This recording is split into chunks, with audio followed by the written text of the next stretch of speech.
you've tuned in to Braveheart Talks, bi-weekly podcast coming your way, and we are talking all things real life, how to be brave. And in this episode, we're going to have conversation all about healthy habits. So we hope that you enjoy this conversation. Sit back, relax, get a cup of tea as we talk all things healthy habits. Hey, Em, you okay? Hey, Meg, it's so good to be back doing this. I know. January 2023, time is flying. And January's that time, though. Everyone's been saying to me, like, what's your New Year's resolution? I'm awful at coming up with these. I mean, I'm rubbish at keeping them. So we thought, why not talk about this idea of healthy habits? But I think we need to have a bit of fun to start with, because Emma, when I look at you, I'm thinking you've got it in going, girl. You've got everything in order, but there must be some habits that are not so healthy. So what would you say your husband, Luke, would say your worst habit is? Yeah, well, I asked him that question because I knew that you were going to ask me that question. Yeah. And he literally began to reel off a list. Lovely. And I was like, I'm not saying any of those things. But I do know two habits that I have that really, really tick him off. One is I set my alarm clock incredibly early. I mean, way before I'm getting out of bed. Like, is it one of them annoying alarms, like very aggressive? Yeah, it does, but it's your phone. So I button it, but I set it early because I like to wake up mentally before I get up physically, if that makes sense. Yeah. So I like my alarm to go off, and it'll often go off around the 5:30 mark or just before 6. Wowza. And because I like to wake up and I lay there, I begin to think about the day ahead. I start to pray in my mind before I even get up, and that's a habit that I actually enjoy doing. But of course, my alarm wakes him up. So it's a good habit for you, but not for your husband. And he's not so gracious with that. He hates my alarm going off. I actually look forward to the day I get to use an alarm again. I've got 2 kids under 2, so they're my alarms. So I get a child standing by my bed, very scary, just silent, just staring at me in the morning. It's freaky. Well, like I said to you then, my other child woke up this morning. Her alarm was that she fell out of her cot. So that's fun. Right. So I'm actually looking forward to using a day when alarm. You can set an alarm. The other habit that I have that he hates is that I let the petrol gauge get on to red before I do anything about it. He's like, why do you not keep the petrol tank topped up? And I don't let it go to amber or orange. It's screaming. No, it's got to be red. And that infuriates him. I think I'm actually waiting for him to take the initiative and kindly put the fuel in the tank for me, but it never happens. Yeah. So they are 2 of the things that are habits of mine that he does not like. Yeah, well, they're not too bad, Em. You're right there. I mean, I'm gonna, like, after the podcast, I want to know these habits that you don't want to share, because they sound interesting. But this idea of habits, then, good routines or good things in your life, when did you start doing that? Because I was thinking about this topic and I was thinking, I can't even remember when, was there an age where I started thinking, right, let's put good habits in? Because I think when you're a teenager, you do what your parents tell you and you kind of follow that. But is there a time for you that you found, I'm going to start putting good habits in place, and maybe what were they? So I think your habits, your original habits, are formed in your early and formative years, and they are predominantly a way of life that your parents introduce you to. And I was very fortunate. I was saved when I was 5 years old. I was brought up in a Christian household. So probably the earliest habit that I can remember forming was praying. Yeah. And I would have a ritual, or a routine rather, of praying bedtime prayers every single night. But I think all through my school years, I had an awareness that God was with me. So I knew how to pray when I felt fearful, pray before an exam or a test, pray when I felt lonely. And I knew as a small child how to do that. So that's that amazing. Was definitely one of my earliest And I think that's so encouraging for the mums out there to know that you can train your kids from a young age to pray. And even for the teens out there right now listening, if they think, I can't do it on my own, you can. And that's great. That's so encouraging. And my parents were newly saved as well. So it wasn't like, that was a natural thing for them, but I was taken to Sunday school, and so it was just, I was taught from a very early age that God is not just in church, but he's with me wherever I go. And so I carried that. So whether you want to call it a habit, a discipline, or whatever, the other thing, not so spiritual, I got into makeup at a really early age. How old? Come on, So I was share. probably like 13.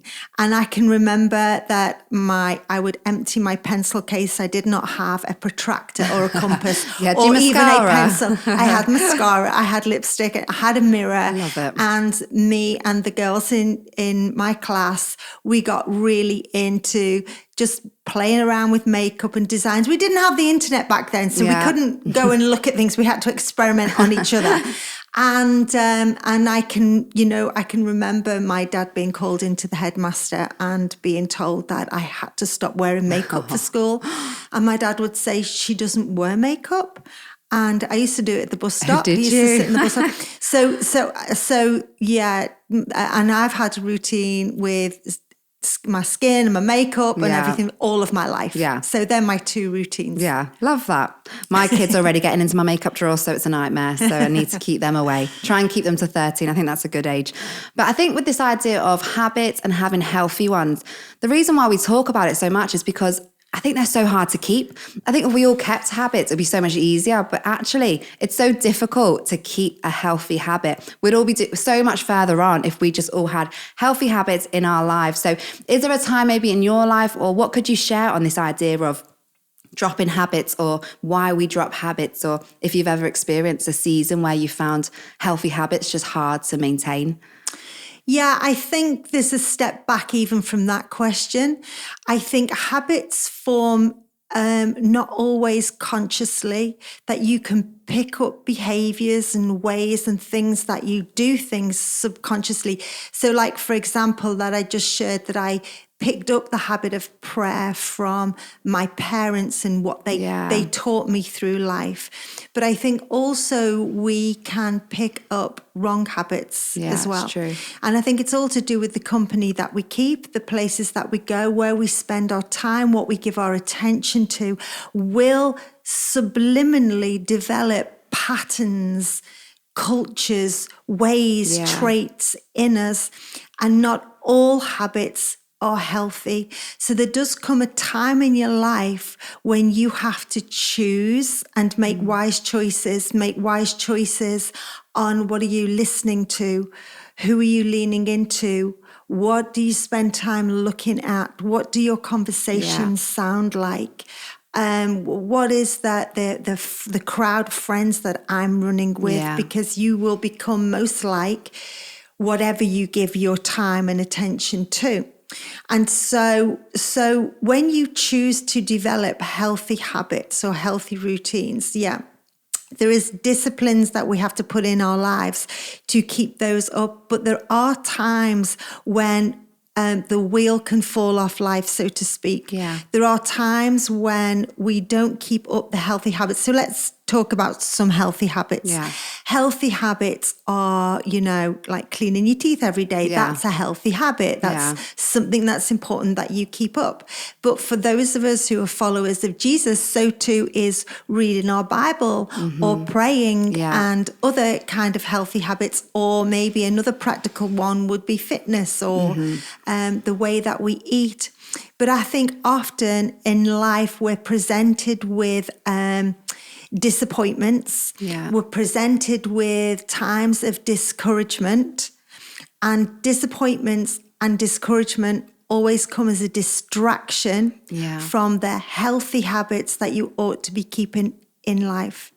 Because quite often when we're feeling downcast, disappointment, weary, overcome, doubtful, negative, we are the people that want to pull the duvet covers over our head. We don't want to get up. We don't want to face the day. And what happens is the healthy habits that perhaps feed our mind in a healthy way and keep our routine sustainable, they go out the window. I don't want to read my Bible. I don't want to pray. I want to eat chocolate. I don't want salad today. It's all of those things. And so that's what I find. And yeah, you know what? There have been times in my life, you know, there have been life experiences that I've had. We talked last week about a battle with cancer that I'd had. You know, I can remember for 2 weeks of that journey just feeling like I was living life in a black hole. And everything that was normal and of routine to me in a good and healthy way went completely out the window. And I remember after about 2 or 3 weeks really having to talk to myself and say, you can stay forever feeling sorry for yourself just because this is happening to you. It doesn't mean you have to be a certain way. And part of my fight back against that was to bring back my healthy habits.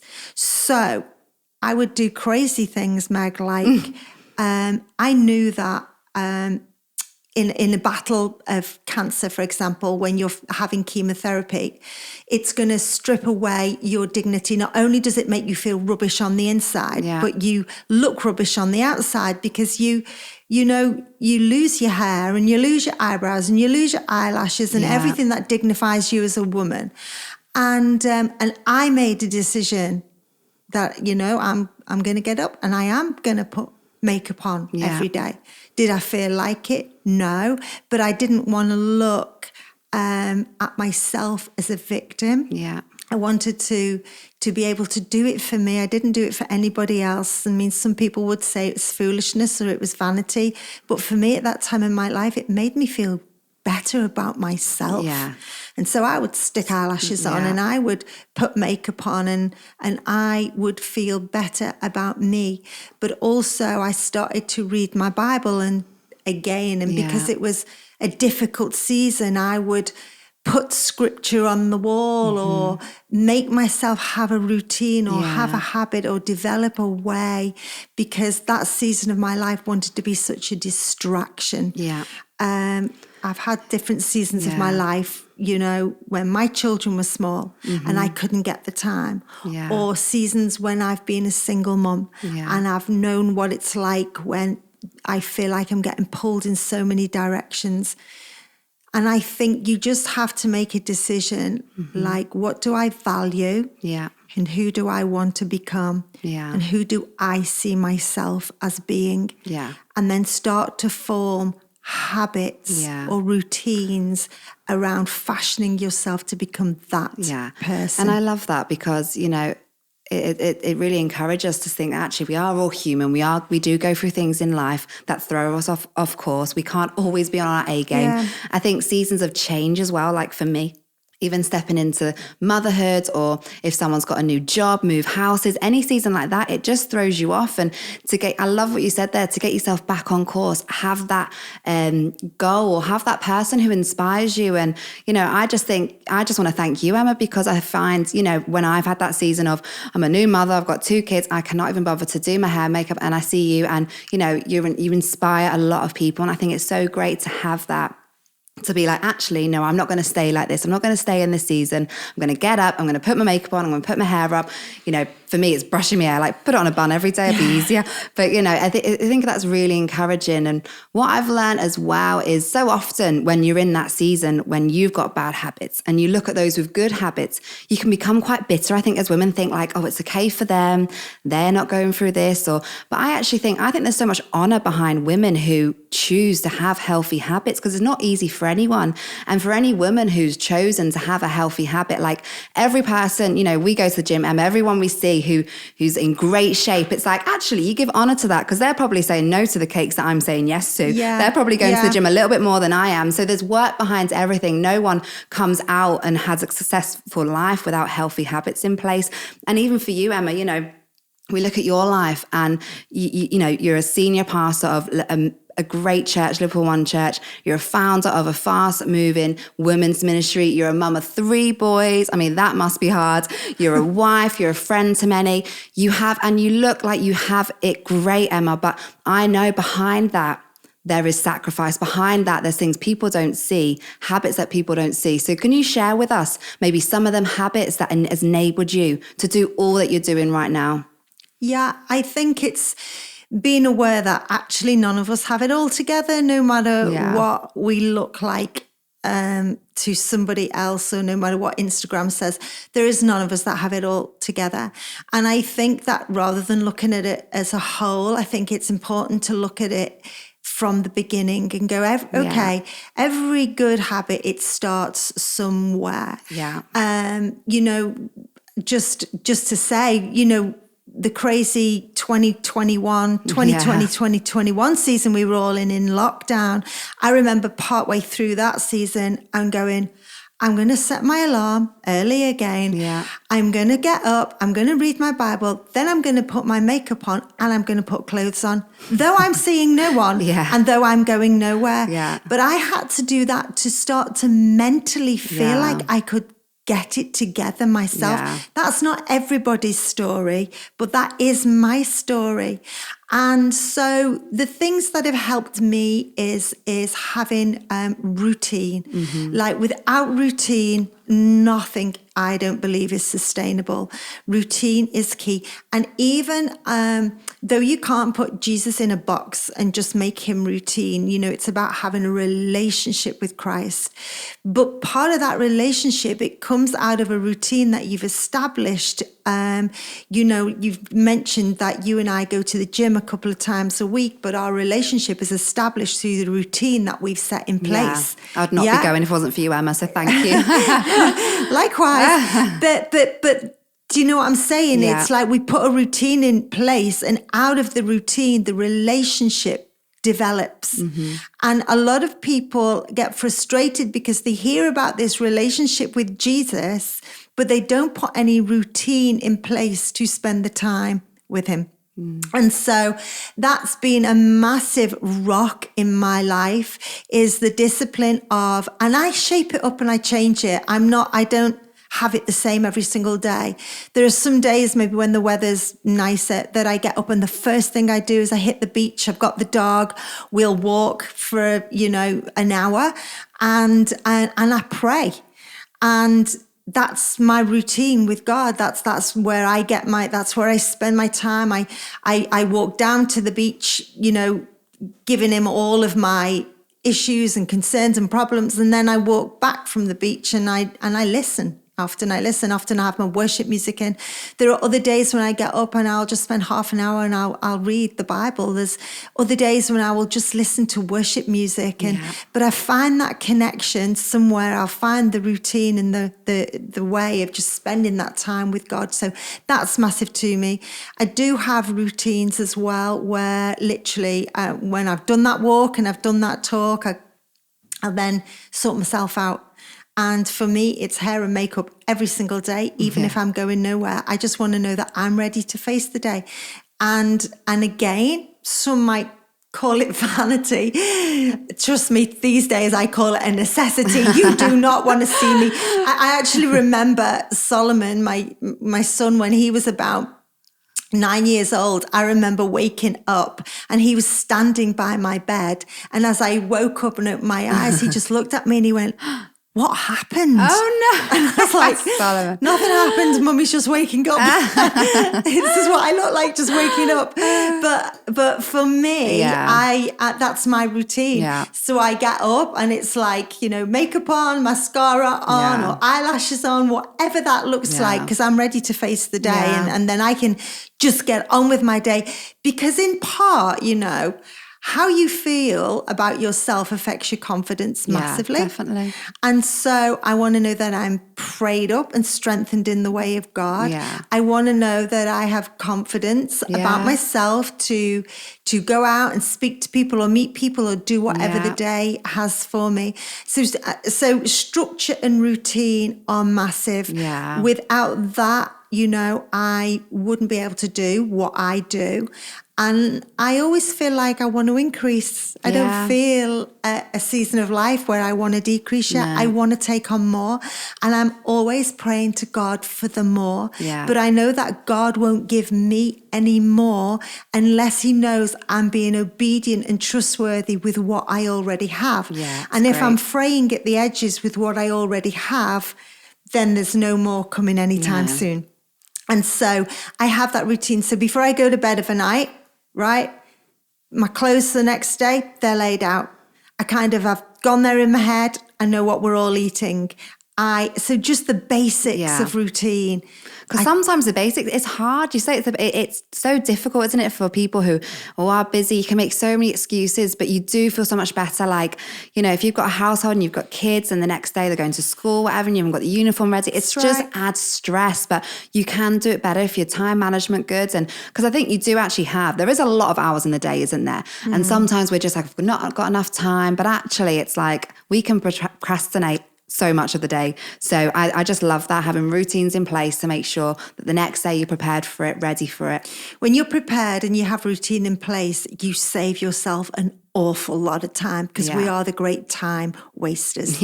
And so, preparation is key. I love that. Definitely. So you've given us so many habits already, Emma, and, there are some of the things that you do.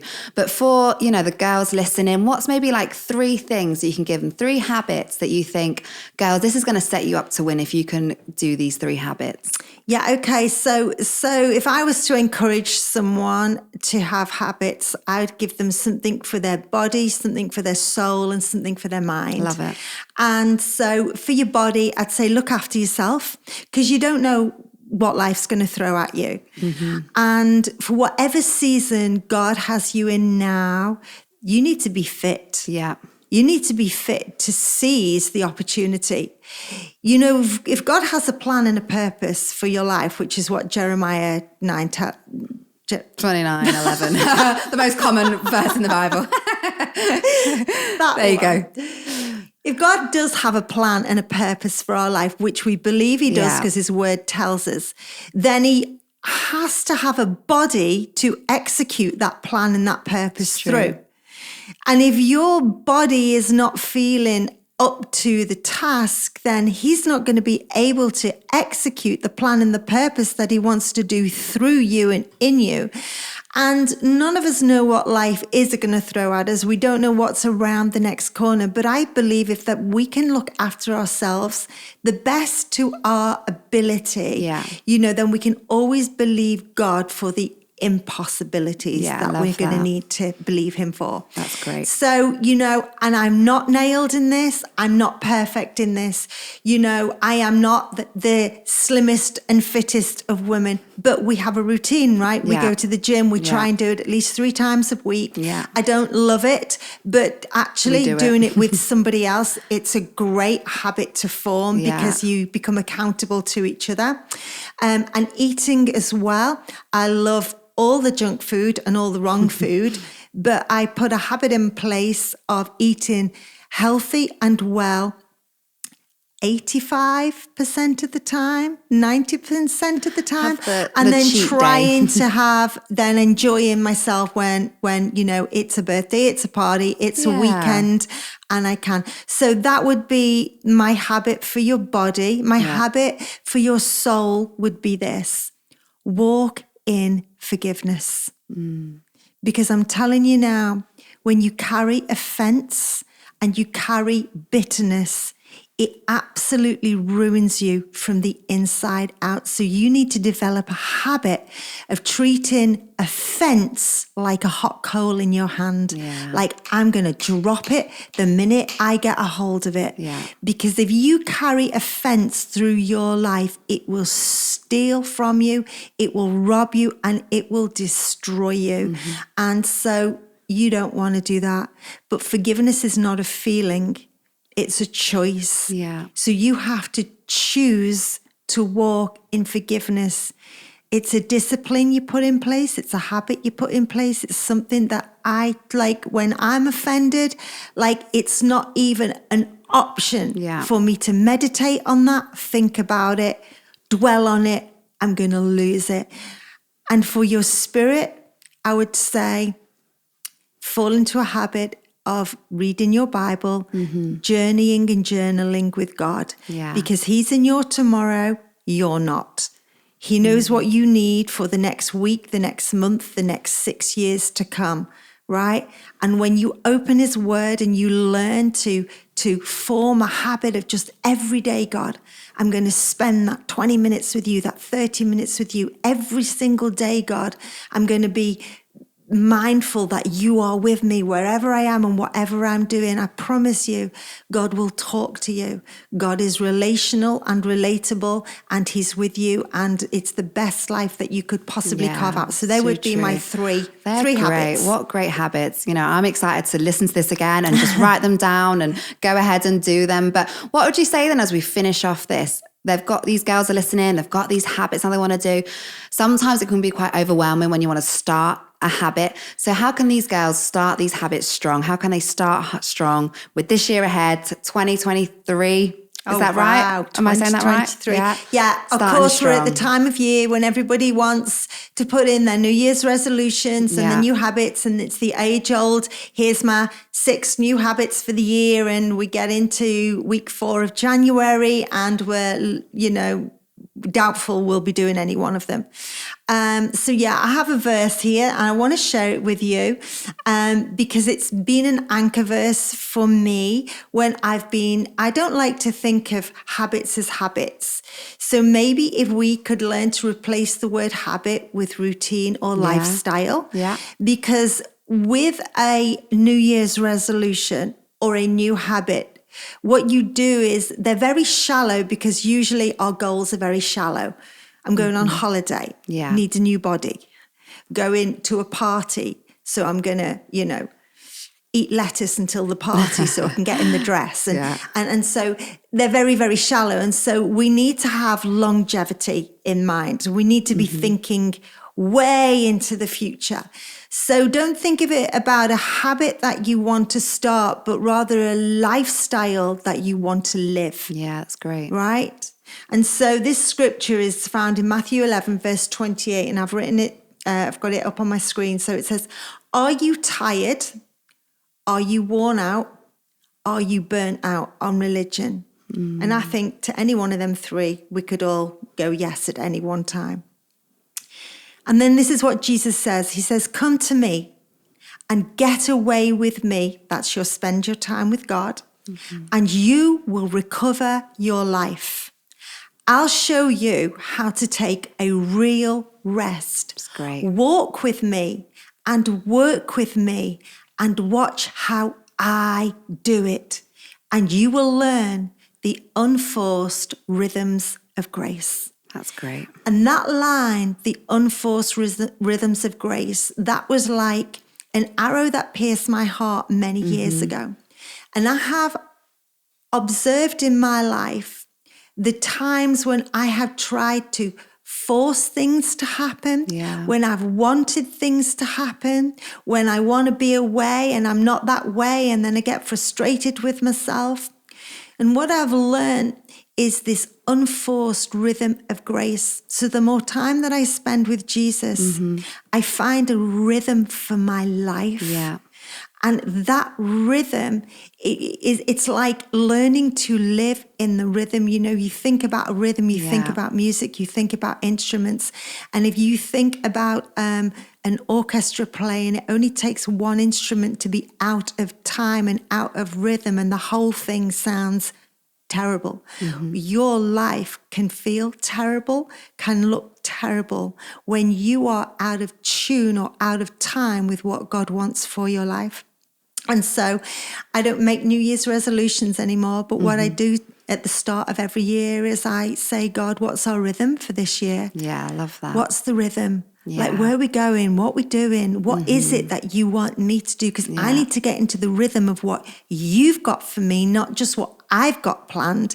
Because when I find that rhythm, do you know what? It's going to come with ease. It's not going to feel too much. I'm not going to be overwhelmed. I'm not going to be stressed out, but I'm going to learn to do life in the unforced rhythm of his grace. Yeah, I love that. That scripture just spoke right into my heart, because even before we filmed this, I was thinking, what's one habit that I want to push into? And it was the habit of rest. And it's more not the rest that we think and having more sleep, because actually that's not possible for me in this season, but it's the rest that comes with being with Jesus, that rest that comes with having your life in line where you give him that time to give you that rest. So the fact that you brought that scripture, that is so powerful. And I agree, it's all in his grace. grace. You know, you can do so much more in his strength than our own strength. So if these girls are going to try and do this all in their own strength, they'll probably fail, because we've all been there, tried to do it on our own strength. So doing these lifestyles, having your life in order with his strength, it's so much more possible.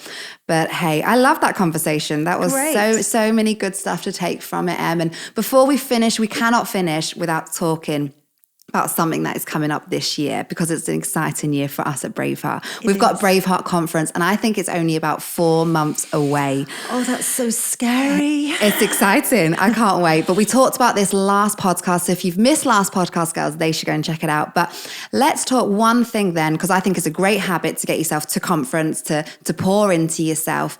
So what's one thing, the girls who are listening, if they haven't brought their tickets yet, what would you say? Wow, yeah. You know, it's for me personally, this is part of an unforced rhythm. Yeah. This is just something that God has beautifully orchestrated, organically brought about. And yeah, I say it's scary, but I am super excited. And if I had one thing to say to the listeners, if you're contemplating, shouldn't I come? What is it? Is it for me? Is it not for me? I want to say it is absolutely for you. It is for women from all walks of life. And why would this year be so special? It's because it's the first one that we've launched as a conference. And there is something so beautiful at the beginning of a story. There's going to be something so unique about being in the room at the very, very first one that we do in the convention center. And you're going to be a part of being a history maker. Yeah. You're going to be a part of rewriting history for women of this generation. Great. And I know there's multiple conferences and we're not trying to reinvent the wheel, but this is the start of a brand new season. And I don't want you to miss out with what God is going to do in that room. Yeah, well, I'm excited. I cannot wait. Well, girls, that's all we've got time for today for our Braveheart Talks podcast. We hope you've loved it. I've loved it. I'm going to listen again, take notes. There was so much goodness in that. And if you enjoyed today's conversation, why don't you subscribe to this so you don't miss the next conversation? Why don't you share this podcast with your friends, encourage them, because this is so good for so many people. It's going to bless people in their world. So hey, girls, until next time, we'll see you soon.